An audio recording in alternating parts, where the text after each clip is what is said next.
The Pacifist challenge is probably the most painful challenge in Atomic Heart, but I'ma do it anyway, cause why not?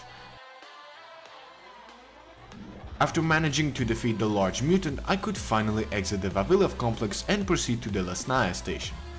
I tried getting all the loot from the village, but it was very hard. Many doors contained locks on them that were very hard to crack because of all the fire that enemies rained on me. More specifically, these laborers that shoot rockets.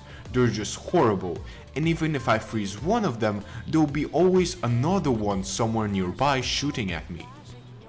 But even if I manage to break into someone's home, there will be even more enemies in the house.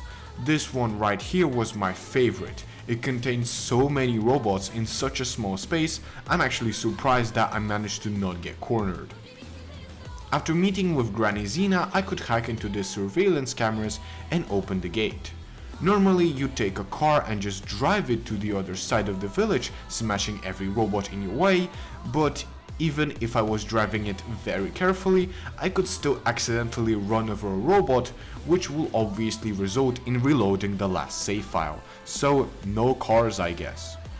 The station wasn't all that interesting, the only problem that I've encountered was looting, just like last time, because enemies could easily block me. After finally finding the ticket, I managed to get to Sonishna station, where I was confronted with my very first shock baton vova.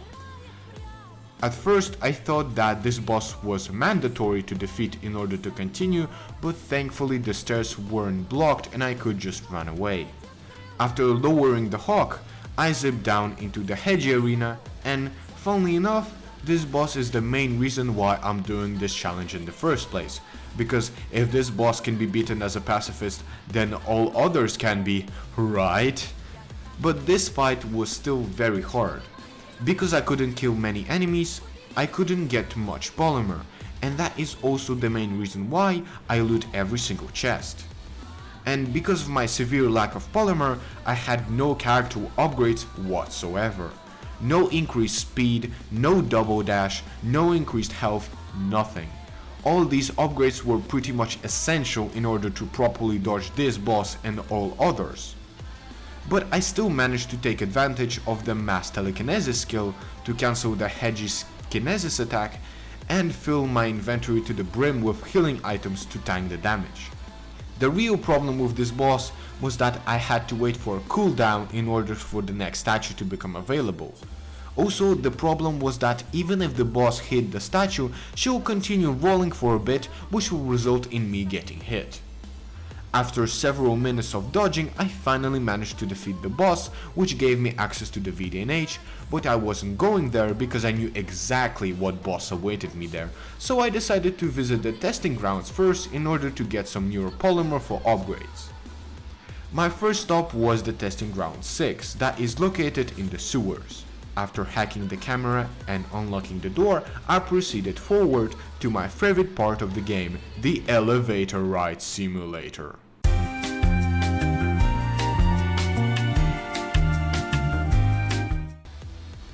The testing ground was pretty straightforward until this room with the turbine, because once you enter it, the doors were closed and you had to fight waves of flying enemies. At this point I thought I couldn't complete this testing round, but then I remembered that I have the laser reflector skill, which I managed to buy with the neuropolymer I got from the Hedgy boss. But this meant that I could defeat the flying robots using their own laser attacks. And you know what? Looking back at my previous decisions, I think it would have been better to just leave. Because it took me a gigantic amount of time. Normally most enemies have a prolonged laser attack that you can reflect. It seems that it deals a good amount of damage because you reflect it for many seconds. But here, even if I stand right under the bees and don't move at all, they still manage to miss me.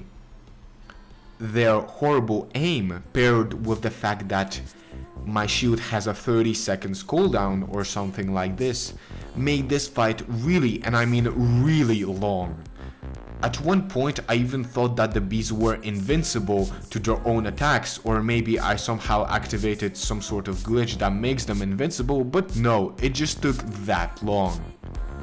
After this, the second wave of enemies consisted of a lot of sipujas, and I was trying my best to not die here. Actually, I managed to take out the first sipujas quite easily, but the last one was a pain. When all enemies were present in the area, I could deflect all their laser attacks and deal a good amount of damage, but with one robot left, I had the same problem as with the bees. Most of the time the robot was just missing, and even if he managed to attack me, I couldn't reflect his laser attack because I was waiting for my shield to cool down. Overall, this one room took me about 30 minutes, which might seem like a small amount of time, but it felt like multiple hours because I was doing the exact same fucking thing over and over again, expecting shit to change.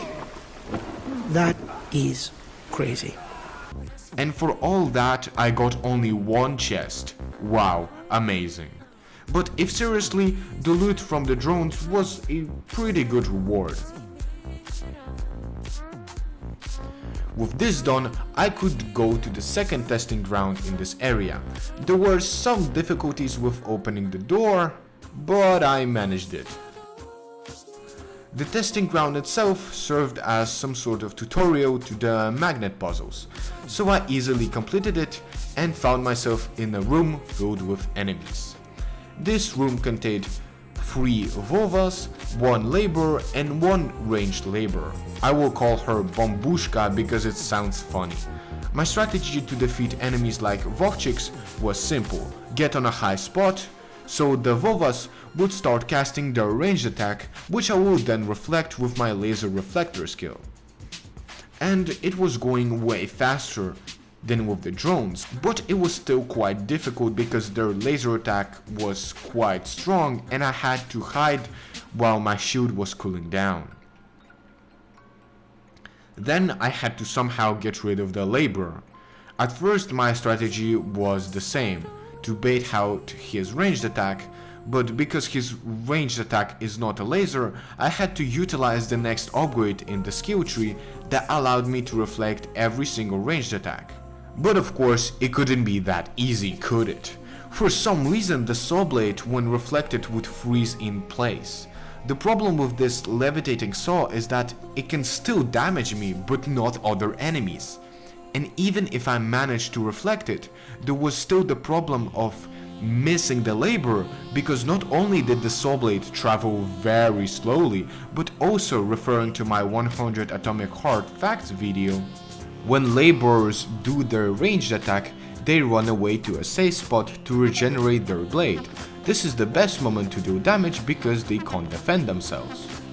But that is still not the end, because even if I manage to defeat all these enemies, I will still have to deal with the Bambushka, and this is the real problem. Remember when I said that the second reflector upgrade reflects all projectiles? Well, this is actually a lie.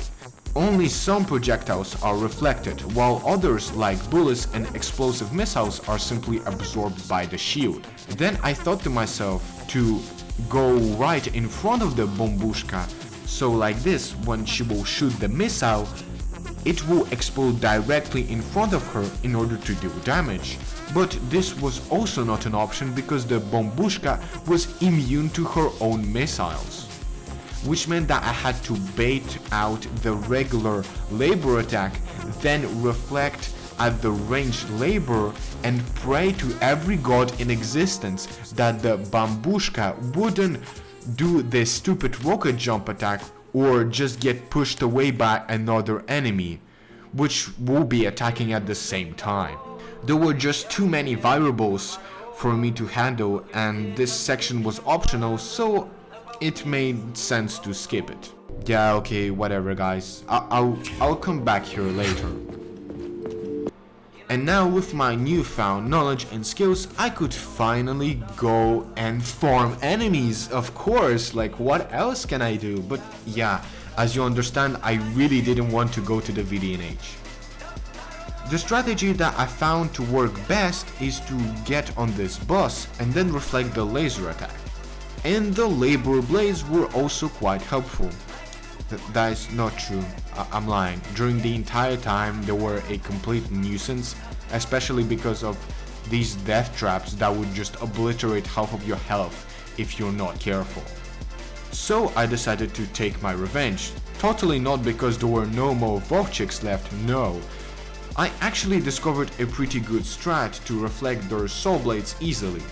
All you had to do is go in front of them, then quickly back off to make them trigger the ranged attack, and because they are still quite close to you, you can consistently hit them with the soul blade and it wouldn't glitch. This was a very simple method, so nothing could go wrong, right? No, my loot!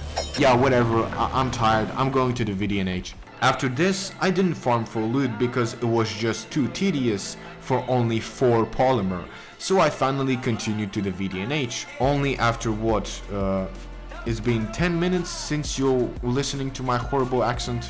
Anyway, because this is a video game, I can't just walk into the VDNH, so I had to go back into a testing ground and solve some magnet puzzles again. I'm gonna do what's called a pro gamer move.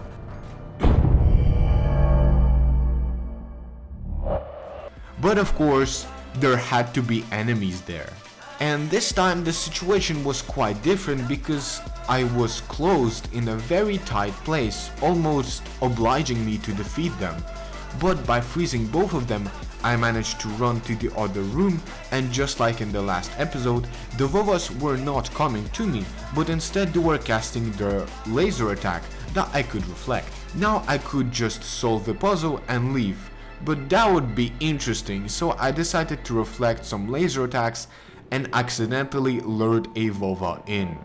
And this was actually a real problem because he could easily corner me.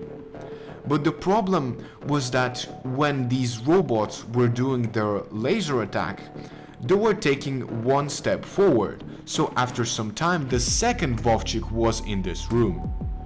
I knew I couldn't deal with them, so I decided to jump down so I could hopefully reflect their laser attacks from there, but apparently robots in this game are immune to fall damage, so I had to experiment with the magnets in order to finally defeat this duo. Everything afterwards was just simple puzzle solving. That finally got me in the VDNH. Then I picked up Tereshkova's hand without aggroing the RAF-9, it's very important. Then I proceeded to listen to a very interesting and exciting lecture about robots and radio of the future and a bunch of other stupid lore this game has to offer. But seriously, why did they make this cutscene and moments like this unskippable? Like, this is so bad. Anyway, once I was inside the complex, I considered using the vacuum cleaners to defeat my enemies, but if you watched my 100 facts video, you will know that when the robots are on the ground like this, they don't take any damage from the vacuum cleaners. And they also can't get up, which means that I couldn't use it as my primary killing method because in order to interact with Claire, you need to clear all enemies.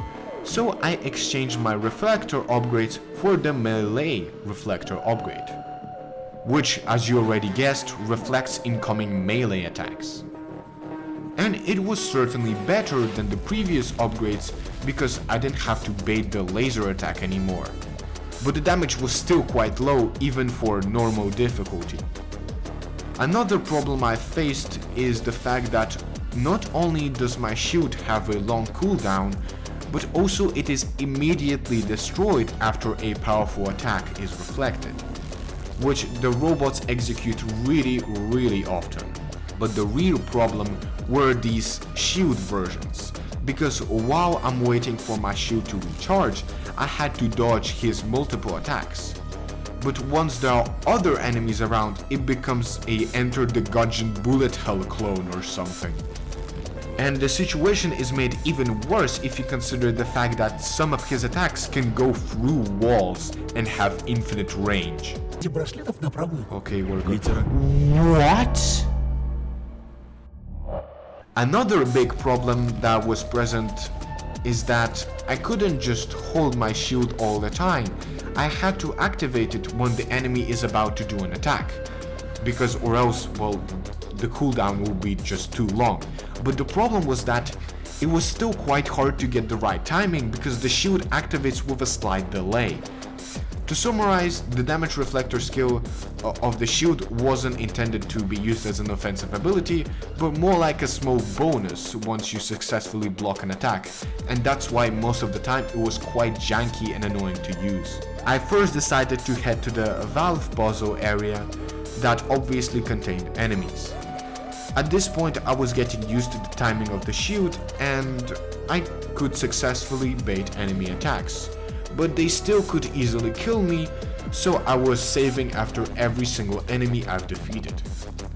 Also, as you can see, sometimes when I reflected the enemy attacks, they would just become brain dead, but once I got too close to them, they would immediately attack me, which was very annoying.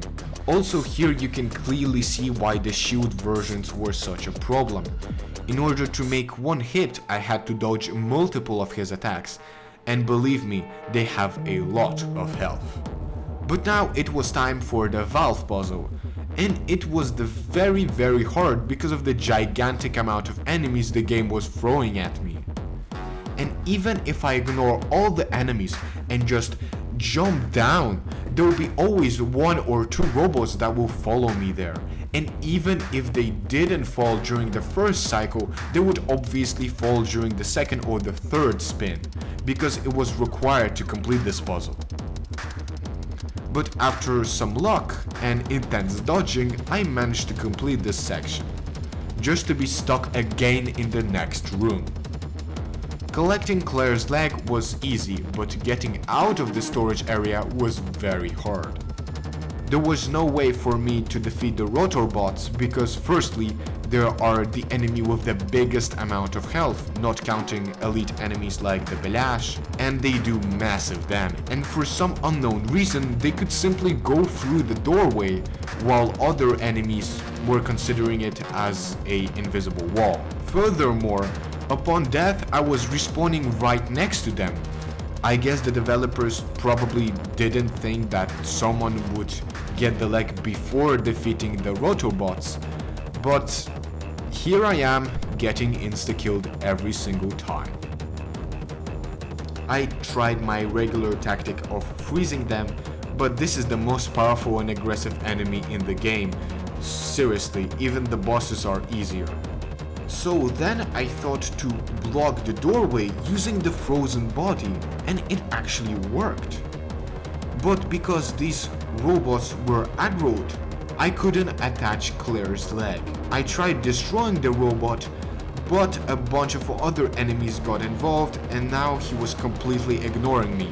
So I decided to ignore this problem and go do other things, so eventually this problem will be fixed by itself, just like in real life. To unlock other sections of the VDNH, I had to collect even more canisters, as if the Vavilov complex wasn't enough. Anyway, everything was fine until this section, because once you picked up the canister, not only the RAF-9 but also a ton of flying robots will become hostile.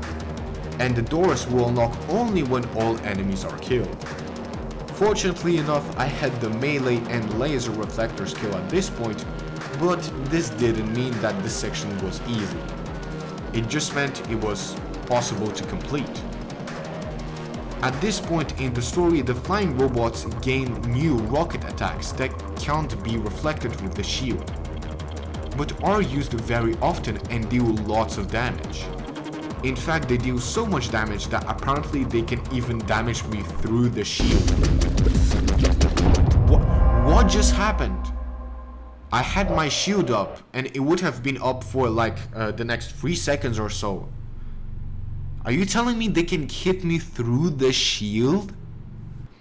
But because I died, the rotor bot disappeared and I could interact with Claire's leg, whatever, those same thing, robot parts. You see, problems do get resolved by themselves. With this done, I decided to proceed to the Buryov area, which was a big pain. Actually, at this point, it was impossible for me to complete. The amount of laborers was so big, I had to lower my difficulty to easy, but once I've defeated all of them and acquired the arm, there was a second wave that contained ranged laborers that, as we already established, could be harmed only by reflecting the laborer's saw. Unfortunately, I didn't have enough polymer for the skill that allows me to reflect the saws, so I left. And if you think that I can return the melee reflector skill, I can assure you that this room is impossible to complete without doing melee damage.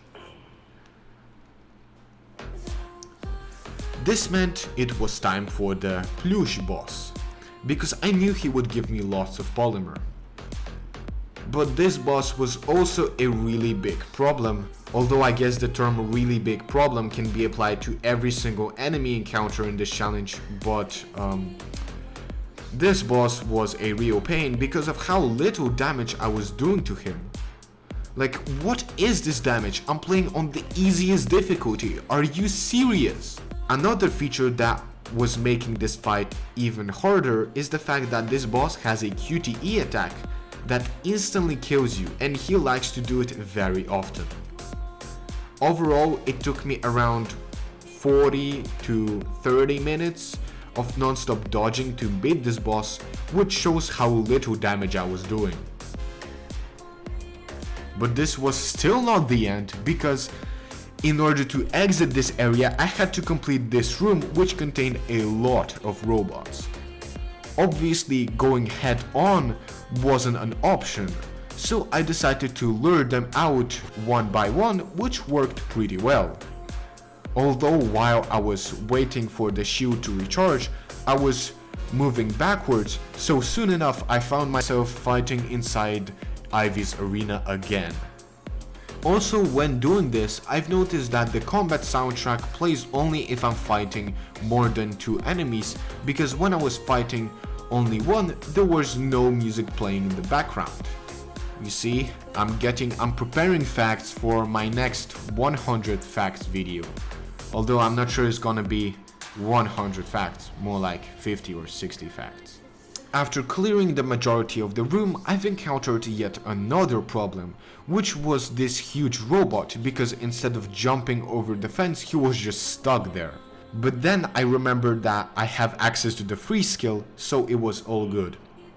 Actually, no, it was not good at all, because even after defeating the boss and slaughtering, as a pacifist, an entire army of robots, there was still not enough polymer for the upgrades I need. So it was time for the Beluga area. This area contained around a dozen of mutants and 8 sprout spawners. Sorry, I have no idea what they're called.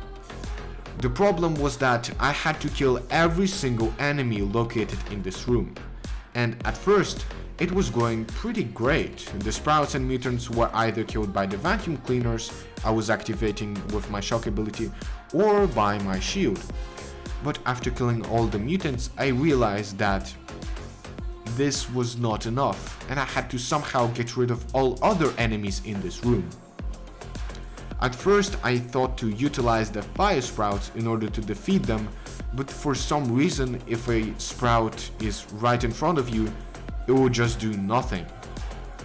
Because I had to reload my last save file anyway, I decided to see what would happen if I actually defeated all enemies. And only when the last one died, the doors were opened. On my second try, I was managing to bait the fire sprout attack and not get cornered, but unfortunately, some enemies were located near the very top of the room, which meant that the fire sprouts could not reach them, and thus could not do damage to them. But then I remembered that in my very first episode, the mutants had this ranged attack that spits out lots of toxic bombs that, paired with the sprouts, deal a lot of damage. So my plan was to bait out this devastating attack while standing right below the sprout spawners. And eventually, after around 29 minutes spent in this room, I managed to bait out this attack.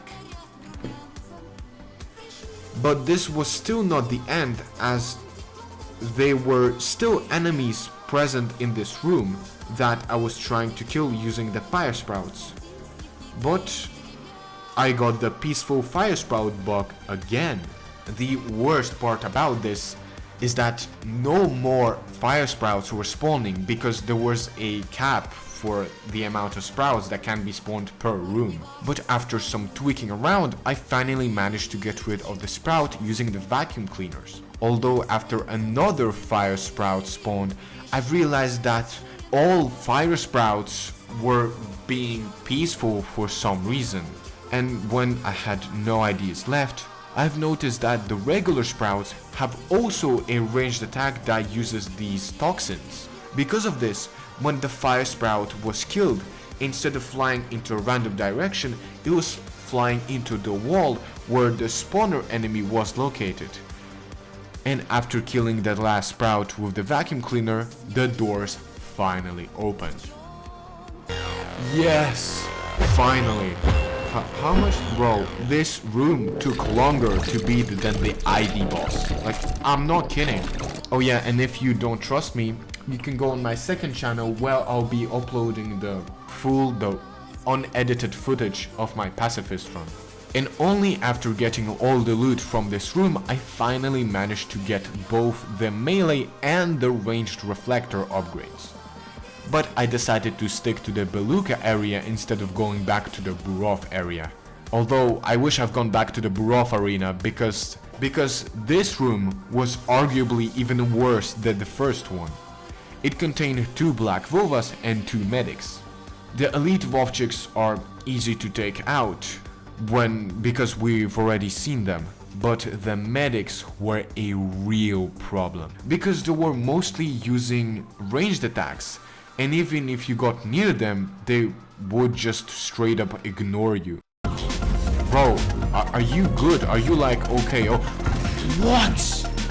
They really like to shoot these syringes at you that, fortunately enough, I could reflect back at them.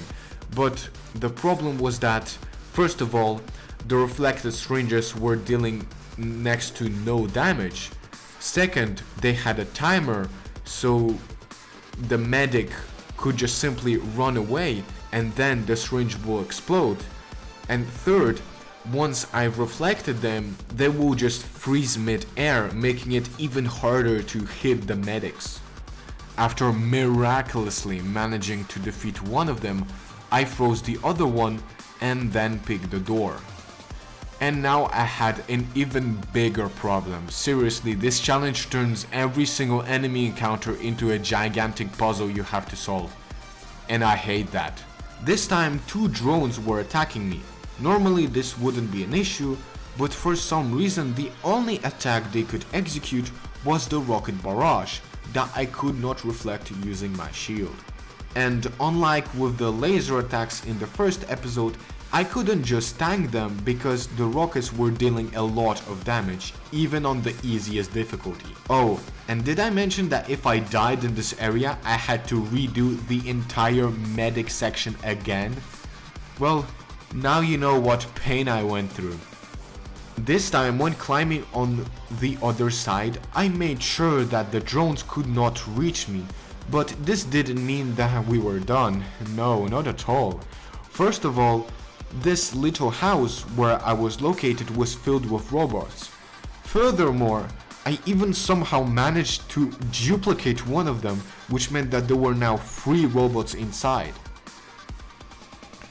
I also decided to get rid of the shield version, not because I really needed to, but because I was hoping that after some time the drones will just go away or something. This obviously was not the case, as the drones were still present and very actively trying to kill me. My strategy was to freeze one of them and just hope that when I'm climbing, the other one doesn't do a very powerful attack. But even freezing at least one of them was a big task, because the drones were really far away, which meant that I couldn't reach them, and even if they were getting close enough for me to start freezing them, they would immediately fly away and I could not completely freeze them. After some thinking, I thought about luring one of the drones on the other side of this cave or whatever it is and just making a run for it, and it worked! I barely managed to escape the rockets, and now all I had to do was to solve this little puzzle, while a barrage of missiles was trying to explode me. With this done, I've realized that leaving that medic bot alive wasn't the brightest of ideas, but it is what it is. Actually, instead of describing what happened, I will just show you the raw version instead. Oh, there are 2 more medics instead. Oh, this is awful. Oh, that's probably gonna hit me. Okay. Oh! What? Oh no, there's another mini-boss. Can I just... Whoa, chill dude. Quite literally chill, by the way. Can I get out, please? No. Oh, yes, let's go! After this amazing sequence of events, I could lower the Beluga and spend 6 minutes trying to solve this puzzle. Amazing, I know. After even more fighting, I could finally attach Claire's head and proceed to the hardest room in the VDNH. And here are some reasons why. There is a total of 3 enemy waves you have to defeat in order to exit this area. The first wave consists of 5 laborers. Upon defeating all of them, a new wave will arrive that has 2 ranged laborers and 3 regular ones. As we already established, the only way to damage the ranged version is to reflect the saw of the laborer at the bambushka. Then, once all of this is taken care of, a 3rd wave will spawn that has 2 more ranged laborers and 1 vova miniboss, which means that I will have to bait the laser to hit the bambushka, which will be very hard if we consider how agile the ranged laborer is and how small, even minuscule, the damage of their laser is. But let's see what happened when I put this plan into motion. The first wave was easy. Well, not really, but compared to the other waves, it was quite simple. Although the bees were quite the problem. Because even despite the fact that I could destroy them using the saw blade, they were still managing to repair a robot in time, which meant that instead of fighting 5 laborers, I had to fight 9 in total. After dealing with this garbage, I collected the arm and the second wave has started. And it was awful. I was always missing shots, and the damage of the laborers was still quite high despite the fact that I'm playing on the easiest difficulty. Like, come on game, what is this? And also the saws were still getting glitched somehow, and thus couldn't damage other enemies. But eventually, after many attempts, I managed to execute the best shot ever. That's probably not gonna hit. Oh my god, oh that was amazing, dude. Especially if you consider how slowly it travels, well, it's like a slow motion. Also, I've noticed that despite the fact that I didn't defeat all laborers, the next wave has already spawned. This meant that I could use the same exact strategy to destroy the ranged enemies. But then the laborer got destroyed. No! No, not the laborer, no! I would never actually think I'll be sad when an enemy died, but here we are. This means that the lasers were dealing damage to others. It was just a matter of time and being in the right spot. Actually, after some time, I've realized that I had the frostbite skill, which I forgot again, but it made this section way easier. Although even when you take out the fast-paced movements of the laborers out of the equation, it didn't help speed up the process all that much. And just like that, after 2.5 hours, the final bee goes down and I'm finally free to fight even more enemies. Oh my god, just stop! Thankfully, I didn't have to kill all of them, as some lost interest in me, which meant I could finally activate the military drill mode, which did absolutely nothing, by the way. I still don't understand what changed, and finally leave this awful place. But what came after was even worse.